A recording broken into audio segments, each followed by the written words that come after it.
Hey, what up? This your boy Tommy Guns, and this is Tommy's Take. We got a special guest on the show today. You know him as the voice of the clubs, the most sampled voice of all time, one of the best performers to ever do it, the legendary, the incomparable Fatman Scoop. What up, Scoop? How you feeling, man? All good, man. Just, same shit. Quarantine day 270 or some shit like that. 270. Like, it's like 240, 200 something, like something is close. Yeah, it's close to a whole year. So how the quarantine life been treating you, man? I mean, listen, for me, I was on a TV show called Celebrity Big Brother. Yeah, in the And UK, in that right? TV show, it was, in that TV show was no internet, no phone, no email, no nothing, just people for 35 days. Yeah, right? yeah. And I learned how to not have internet or any of that shit. So if you put me in a house and you leave me there with internet and everything, like, I don't give a damn. Like, I could be in here for another 6 months. It's no big deal. I'm working on my businesses. I'm working on, my social media. So I'm just rolling. The only thing that's killing me is losing the drug of performing live on stage. You don't know how much you miss it until you really don't have it.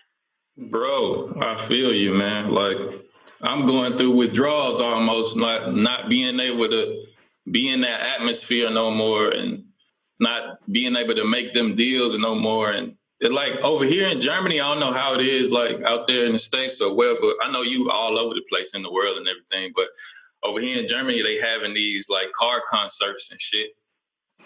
And it's like people in front of the stage honking their horns and shit like that. But it's like, it's not the same vibe, like it's kind of lame to me, honestly. You know what it is? I wish that we could do that, and they do some of that here at the drive-in car spots. But the reality is that for somebody who makes the money that I make, it's not financially advantageous because you can't fill enough people in there. Exactly. However, I would do it, man. I would do it just for the rush. At this point, I understand that, the money is not going to be there. As long as it's something reasonable for what the numbers are, my thing, I wouldn't mind. But it's really hard to get those kind of things going. And of course, is it lame? Yeah, but you got to take it where you can get it at this point, man. Yeah, I guess you're right about that. You got to take it where you can get it. But at the same time, I'm just ready for stuff to get back to normal. Because are clubs still open where you are? Well, here's the thing. As you know, because you haven't been here for a while. Yeah. In the Northeast, it's Democratic. Okay. So people are really adhering to the rules. We just got something that came down yesterday that said 10 people, no more than 10 people in one place at a time. So basically the clubs are over. In Republican areas like the South, they're acting like there is no COVID, like it never happened. Exactly. I mean, I don't know what the hell they doing in Atlanta because the clubs are full in Atlanta and they still partying like nothing ever happened, nothing ever took place or whatever. So, I don't know what to say. Yeah, I was talking to a cousin of mine a few days ago, and I was thinking everything closed like it is out here, but she was like, all the clubs popping out there, like. And I ain't been to the States in a minute, but I keep myself abreast to what's going on in America. I watch a lot of stuff online and stuff, and I see a lot of like Airbnb parties and people renting out big venues and still having parties, like you said, in the South. And, our people, Black people who don't trust the word of the government too much anyway, they just doing whatever the fuck they want to do. You know what I'm saying? So. But, Tommy, I'm going to tell you like this. Because of this attitude, America is probably not going to be a destination for the next 2.5 years. 2.5 years, you think? Yup. 2.5 years. Because here's the thing, you know, what you're not understanding is a couple of different things. In Australia, I hear that they're like, you know, they've had 14 days of no cases in Australia. They did what it took to get to that point. Mm-hmm. Germany has locked it down. There are not many cases there, right? Am I correct? Yeah, you're right. Okay. The only places that are having legitimate problems are America and Great Britain. Why is that? You tell me. Because motherfuckers do whatever they want to do, especially America. Especially in America, yeah. America is too hard-headed. They don't give a fuck. They don't listen. Nobody trusts nobody. The man at the top don't give a fuck. So the man at the top don't give a fuck. Why is anybody else gonna give a fuck? Exactly. That's the common denominator right there. Trump and all of his followers, and how wishy-washy he been on the whole subject of mask wearing and this and, you know, saying whatnot. You know what I'm saying? My thing is, I'm not a Trump supporter. I'm not a Biden supporter. I'm an independent. Yeah. However, I noticed that Trump is going harder about keeping his job than the fucking coronavirus. So exactly. I don't know what to fucking think, man. All I can do is worry about the United States of Fatman School, the United States of my daughter, the United States of my son, the United States of the loved ones around me, because you can't trust too much of anything else right now. Exactly. That's how I feel, man. I feel like whoever in the White House, I always kind of felt is because I've been keeping up with that too, and all my people over here have been keeping up with that. Like, I never been so in tune to politics and watching the news so much than this like last election cycle and all the craziness that's been going on with Trump and not accepting the election. You know what I'm saying? The outcome of the election and calling fraud here and fraud there with no evidence and everything like that. But I always kind of felt like it don't really affect my life either way. Who the puppet is in the White House? You know what I'm saying? Don't matter who's in office. I made money in Bush, Clinton, Bush number 2. It doesn't matter, man. I'm gonna go and do what I gotta do for me every single day. I feel the same way, bro. I feel the same way. So that's where I'm at with it. Yeah, that's where I'm at with it too, bro. So that's enough of the politics talk. Let's talk more about Fatman. What you got going on these days? How are you staying afloat in 2020? And, you know, I was lucky enough to have paid a lot of my bills, because I'm a guy who pays bills 6-7 months in advance. Okay, smart. All my bills are usually paid 6 to 8 months in advance. So I was lucky enough to have paid my bills right before the pandemic hit. You know, as far as we staying afloat, you know, you got little things here, little things there that you do, and you're blessed for that. And, you know, just making records and doing remixes and things of that nature, just continuing the work, man. But this is bad, man. You know, I hear April next year that we'll be back on the road. Let's hope, you know, from my mouth to God's ears, that it's April and we can get back out here and make a living and just be able to provide good times for people. Because, you know, music industry is about good times and emotions and feelings. Exactly. So, I mean, I feel like, not to go too much off the subject, but I feel like this whole 2020 has given people kind of, because people already had kind of got another relationship with music because of how can I say this? How available it is, you know what I'm saying? How oversaturated the music industry is, how like 30,000 songs come out a day or a week or whatever, and Spotify, like people are like a song, and hear it on Spotify and save it and put it in a playlist and not even know who the artist is. You know what I'm saying? And I think the absence of live shows and like artists being present in 3D is gonna take. Some went down my throat. Some went down my throat the wrong way. Hold on. Okay. Yeah, but you see where I'm going with it? Like, I think. I definitely see where you're going with it. I mean, you know, as with anything, you just got to keep hustling. And, you know, this is a time in which you need to get that new business. You need to get that new line of work, that new education, that new everything. You need to, if right now music is your thing, you need to be pumping out more music, more videos, do your thing. Because if you don't come out of this with a new following, a new skill, a new job, a new something, you lost. Yeah. Definitely. Me, myself, like, all grace be to God, I started learning how to tattoo like a little bit before the pandemic happened. And now I got like my own tattoo studio, and shit's going, like, it's booming pretty much. And like, it's a little iffy with like shutdowns and stuff because they kind of pick on tattoo parlors like the most. Like we like the last thing to open up before like hair salons and clubs and shit. But as soon as it open back up, everybody who wanted a tattoo in like them 2 months, shit is like I get double the money for them for the next 2 months. You know what I'm saying? So it all works out. Know, that's the way you got to look at it. And number two is you got to look at this in terms of history.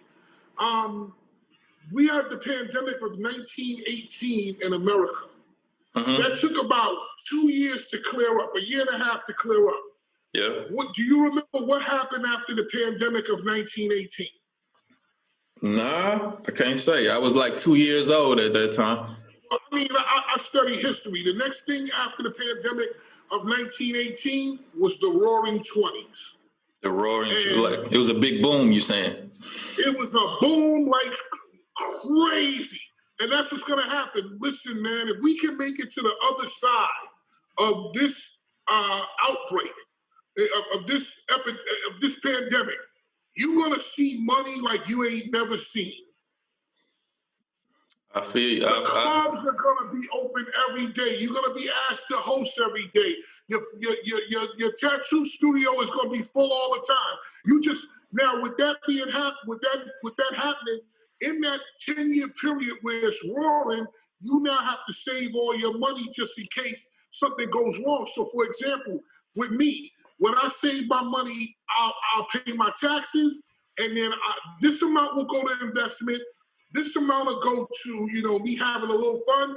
And this amount right here on this side will go to, whatever the fuck is going to happen fun. So that if something happens again, I can legitimately sit and lay down for 3 years and not have to worry about it. Exactly. That's what this whole pandemic, if you smart, is going to wake you up to, because a lot of people wasn't smart like you and paid all their bills up, you know what I'm saying, months in advance. A lot of people, most people, majority of people didn't have no kind of savings, no kind of rainy day money, no kind of nest egg. They was just living paycheck to paycheck, buying the new J's when they come out and, you know what I'm saying, living beyond their means and shit. And then boom, the pandemic hit. The rainy day of rainy days, and you shit out of luck, and you complaining, and you got your hand out to the government and shit, and complaining about the government and shit. You know what I'm saying? How are they handling it? How is the government handling it in the country of Germany? Well, in Germany they got like one of the best infrastructures anyway. Like our taxes are pretty high. Even for normal people, it's like 19%, 20%. And they already take care of like if you lose your job here, even before the pandemic, you lose your job, mm-hmm. you on unemployment until you find a job again, whether that's a year down the line, 5 years down the line. Like you don't run out of unemployment. They pay your bills, they pay your rent, they give you food money. You know what I'm saying? You got you full covered on medical and dental and shit. So when the pandemic hit, they pretty much, if you if you got furloughed, you know what I'm saying, they paid you 75% or half of your salary or whatever. You know what I'm saying? You got medical shit, they taking care of that shit. Small businesses, the least you getting is 5 racks. Like, I wasn't doing bad on my tattoo shop, but they with the quickness gave me 5 racks. You know what I'm saying? They took care of people. Okay, good. That's an important thing, man. You know, taking care of the people is important. I mean, taking care of the businesses is important, but taking care of the people on a granular level is very, very important in terms of what I think. But in the States, it ain't too much like that, right? Like, everybody got one check for $1,200. And then they told everybody beat it. Yeah. Said we'll talk about this after the election. Yeah, we'll talk about it after y'all reelect me. He's not in. Yeah, and they gave a lot of like big businesses most of the money, right? Yeah, a lot of the big businesses got a lot of the bread, man. So all we can do is wait and see what Biden does now, and see what happens now. But do you think it's a possibility that Trump finagles some shit and gets some shit overturned and use the Supreme Court? Well, I tell you like this. I really thought so, and I haven't celebrated, I haven't danced. I wasn't going to celebrate either way because for me, no matter who's in office, I'm going to do my thing. But, you know, I kept telling people, man, it's not over for this until you see that man put his hand on the Bible and he goes into office. Until that happens, man, anything can happen here. Yeah, true that. I mean, I celebrated a little bit. Being out in Germany, what are people's reactions to Biden being elected? Well, it's mixed reaction like anywhere. You know what I'm saying? You got the reasonable people who support Biden. They don't really know much about either side. They just know conspiracy, what they perceive as conspiracy theories about Trump, and you know, the whole Biden might be a pedophile thing. Like, when I posted some shit in my story about Biden, and I was happy that he like was winning and shit, like, I got a lot of messages, and they all sent me the same video of Biden, you know, putting his hands on little girls' shoulders and like whispering in their ear and shit like that, you know. They got pictures of Trump doing the same shit, man. They got videos and pictures of way worse shit than Trump done did, slapping asses and saying he grabbing pussies and all that shit. But over here, people look at it on the surface level, like most people, like they ain't doing too much research. If they see something detrimental to either side, they like, oh, blah, blah, blah. And I don't see what's so bad about Trump. Like, y'all say he a racist, but they don't do the research, you know what I'm saying? They don't know shit about shit, really, I gotta say. Okay. I mean, what are you gonna do about that? You're gonna do it. So much misinformation out there, you know what I'm saying? It ain't, you'll beat yourself, you know what I'm saying? It's like beating a dead horse if somebody don't understand, it's too much trouble to go out your way and try to, you know what I'm saying, change their mind. That's how I feel sometimes. Right. But most of the time, but the majority, I would say it's half and half in America, right? Like the country is pretty split. Well, basically, 4 million more people voted for Biden than did for Trump. So the bottom line is, half of the country has made the decision that being sexist, being racist, being ignorant, being whatever, is not a deal breaker. Yeah, xenophobic. It's not a deal breaker for them. And listen, for me, that's fine. Like, my thing is, you know, where I live, there's Trump posters, there's Trump flags, all that. Hey, I want you to keep it up. because I need to know who you are. I'm good with that. At least we know where we know where we are. Yeah. I'm fine. I'd rather you tell me what you are than sneak diss me. True. But it's sad that it's so many people that would still support a man like that. You know what I'm saying? Out of all the evidence he's given Man, you got to understand, and I'll leave it on this note. There are people who, you have to understand, Trump represents the America that people want it to be, that are people who want it to be like that. But the reality is that America is becoming more diverse. It's going back to, it's always been a melting pot, and it's even going to even more of a melting pot. In a minute, Hispanics will be the majority in America. Then what you're going to do? So my thing is this, man, go on and do what y'all want to do. I'd rather know where you are and who you are than not know. That's my stance on it. Yeah, I feel you on that. And I guess I don't know where I stand on that exactly, but I guess you got a point. You would want to know. You rather motherfucker be out with it than in the closet with it. Yeah, I don't need you to be in the closet, but just go and tell me you don't fuck with me like that. All right, now I know you don't fuck with me like that. I don't fuck with you like that. And we know where we stand. So that when we see each other, we either know it's on site or we just go, I don't fuck with you, you don't fuck with me, I don't need you, I'm not asking you for sugar, you're not asking me for flour. Let's keep it moving. True that. Okay, another thing I wanted to get to and ask you about is your Instagram live show. How that been working out for you? I mean, it's good. Like every night at 6 p.m. Eastern, which is midnight your time, I go on Instagram Live. I interview people. I do celebrity news. We do question of the day. We talk about current events, and it's good times. And I always wanted to do this. I want to get back on the radio, and this is kind of my way of doing that. Right now, I'm starting to make a little bit of noise when it comes to radio, and radio executives are watching me. So let's see what happens, man. Again, if you don't walk into a new line of work, a new profession, new learning, new training, whatever, you haven't done anything with this time. The question everybody's got to ask is, what are you doing with this time? So for me, like I said, celebrity interviews, news, current events, topics of the day. Tonight I'm interviewing Slim Thug. Like a lot of the people that I interviewed are from the 90s and the 2000s. And I'm starting to get some of the young kids to come in because everything is about the young kids. So I'm doing that.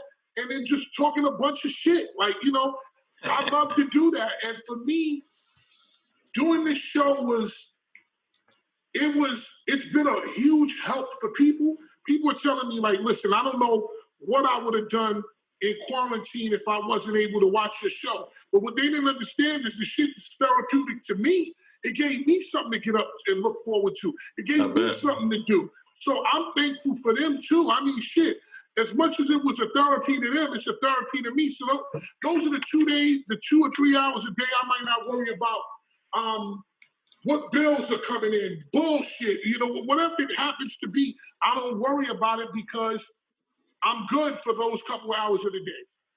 Okay.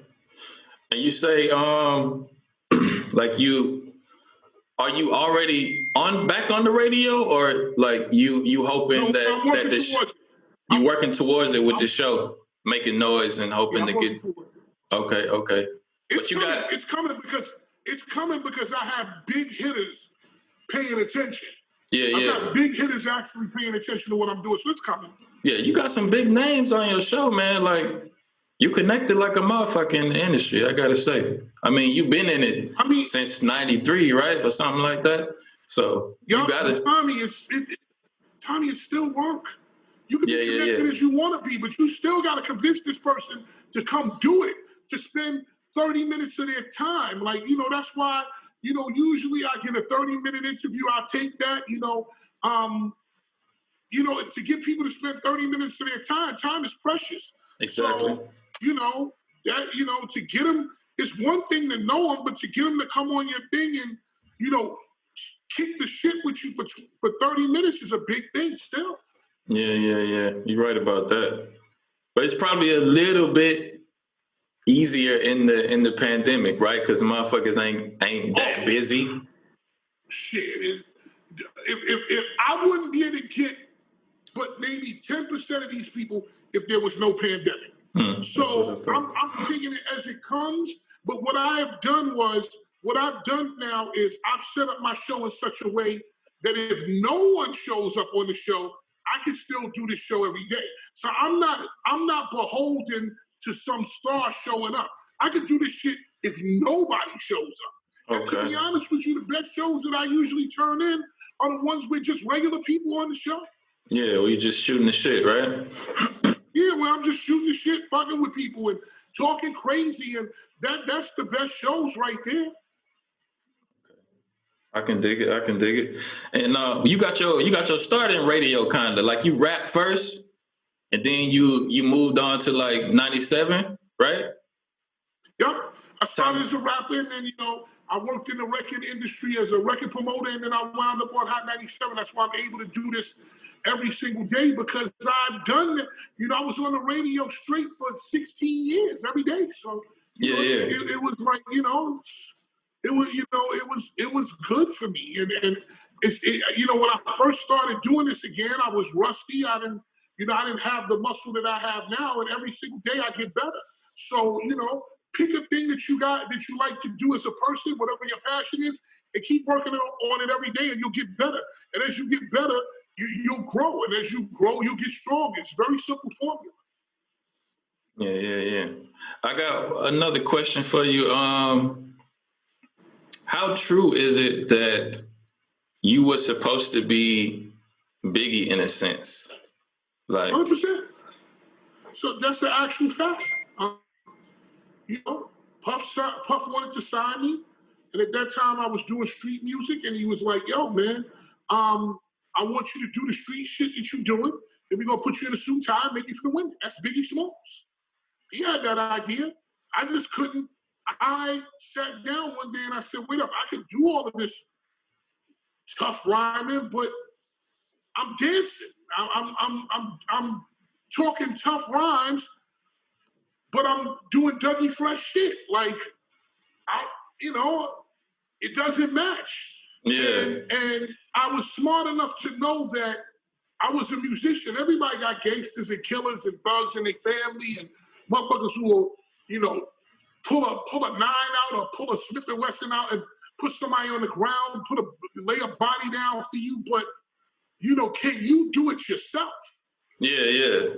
Are you that dude? If you can't do it, don't rap about it. Don't rap about it. And I realized that I was out of my league when it came to that kind of stuff, and I made a decision. I said, I'm not going to do that. And luckily, I didn't do that, because I would have probably had to get all of my dudes from my neighborhood to hold me down. Now, they know that I'm not a gangster and a killer. So eventually, the wolves get you, and it becomes extortion.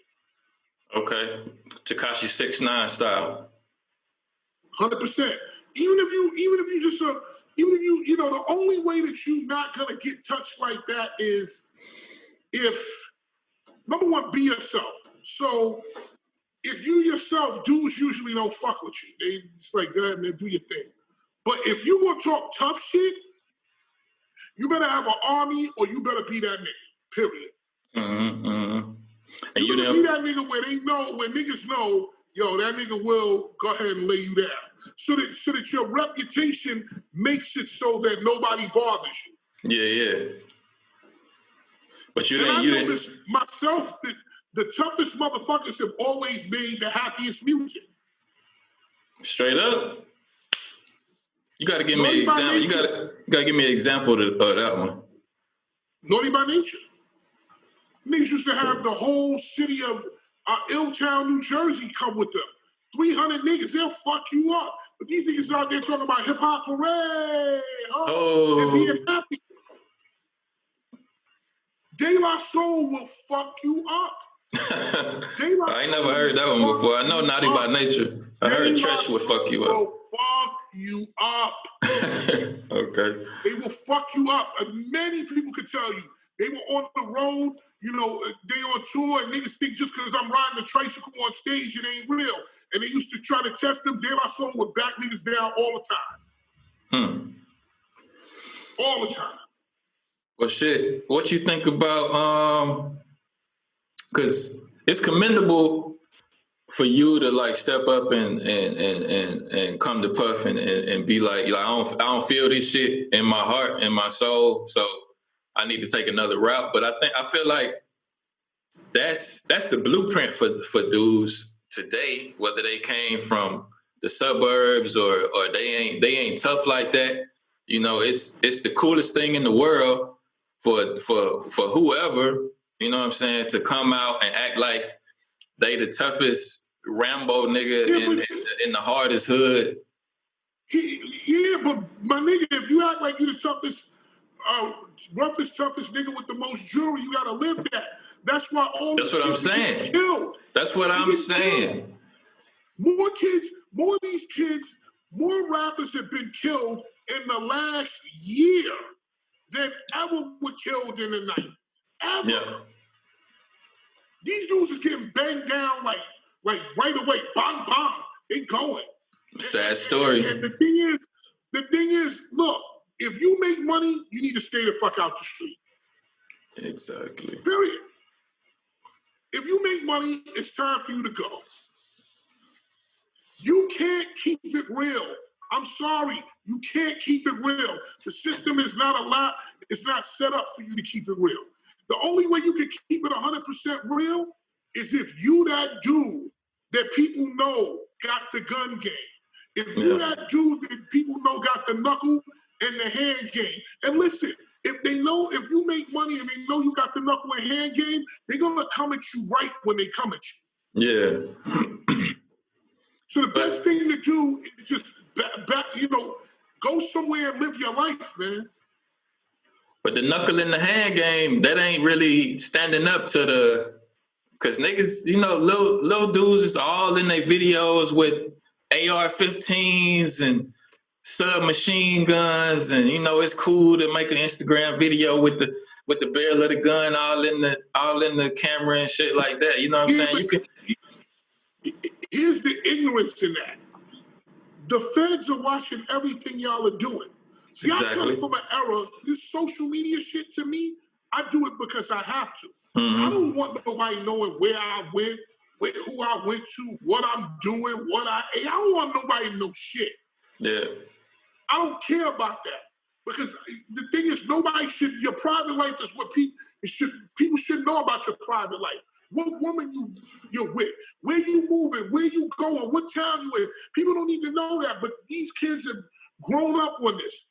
Meanwhile, while you live your life, you have now told on yourself. Like the kid that took advantage of the PPP loan and made a song about it, right? Yeah, they coming to get you, dumbass. They coming to.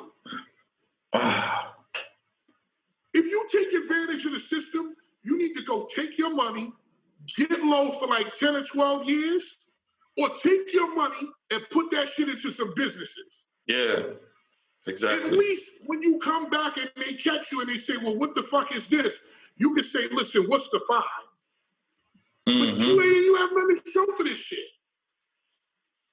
A lot of people tried to come up off of them PPP loans, I heard, too. Bro, there's no shortcuts to success. Like, yo, man, like the thing is, if you deserve the PPP, get it. But how you going, that's money to people that really needed that shit, man. Yeah, you can't be getting it and buying Lamborghinis and, you know what I'm saying? Like all the shit I heard that was going on, like. But you want to know what's so crazy about it? You dumbasses are buying a Lamborghini. Why don't you go buy a fucking Mack truck, a dump truck, a fucking plumbing shop. Buy something that they shut the fuck up. Go get low. Yeah, but that's the problem with society, man. Like you say, your private life is content now. You know what I'm saying? Clout. people chasing clout. You know what I'm saying? Not thinking about the consequences of what of their actions. You know what I'm saying? That's the furthest thing, especially from a young person's mind. That's the furthest thing from what they thinking about. They just thinking about, yeah, I got this bread. I'm finna show it off. I'm finna do it for the gram. I'm finna post it on Instagram and show everybody how I'm living, regardless of what the police gonna think and say about it. You know what I would do if I caught like that $1 million? I go and take $400,000 and I go get like 5 Mack trucks, and I go get a deal with Amazon as a minority fucking vendor, and go on and do my thing, because trucking is the big shit now. So I would go do trucking or put myself in some other business or whatever, get in the cannabis business and just shut the fuck up and fall back. They would have to come find me. They'd be like, yo, man, we didn't know nothing about you. Yeah. I mean, of course, that would be the smart thing to do, especially the cannabis business. I heard like 4 states just legalized marijuana recently. My state of New Jersey legalized marijuana last week. Oh, yeah.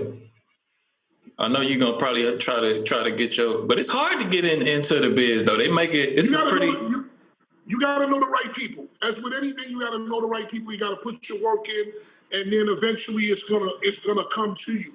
So it's about trying to find the right people and finding out what you're doing. And once you get that locked in, you can take care of your business from there. Yeah, I heard like you can't have like no kind of criminal record.